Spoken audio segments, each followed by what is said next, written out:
Hi, I'm Jenna Lane, your Bucs insider for SportsTalkFlorida.com. The NFL draft has finally concluded.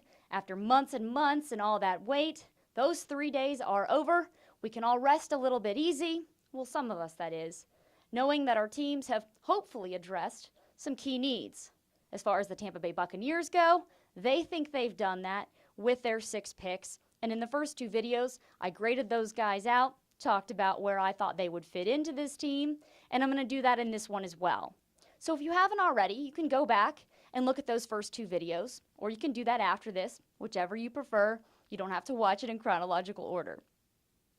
In the 5th round, the Bucs selected offensive tackle Kevin Pamphile out of Purdue. Just a few spots after they selected that guard and Kadeem Edwards out of Tennessee State. Caught people by surprise just a little bit, the fact that they jumped in there, but this is a guy that Jason Licht said a number of teams were ready to pounce on. He wanted to make sure that they went in and got him. Now, if you notice, Pamphile only has about a year and a half experience playing the tackle position. He was a former basketball player, though. Does that sound familiar? DeMar Dotson, anyone? Actually, this entire draft, I think there's maybe only 1 or 2 players that haven't played basketball. So I think he's on to something there. Now, why are they going after these former basketball players? Footwork. That seems to be the key here, and that is a huge part of playing that offensive tackle position. You want big guys, but you also want athletic guys. Footwork is something that is very hard to master, so hopefully they're on to something with him, and they're hoping that he can ultimately develop into a swing tackle, backing up both Dotson and also Anthony Collins on the left side. And now finally, and I had mentioned this in previous videos for you guys, the Bucs had a need for speed at the wide receiver position. They were able to get that in an incredibly deep draft in the in the 6th round, not the 7th round. They traded that pick away.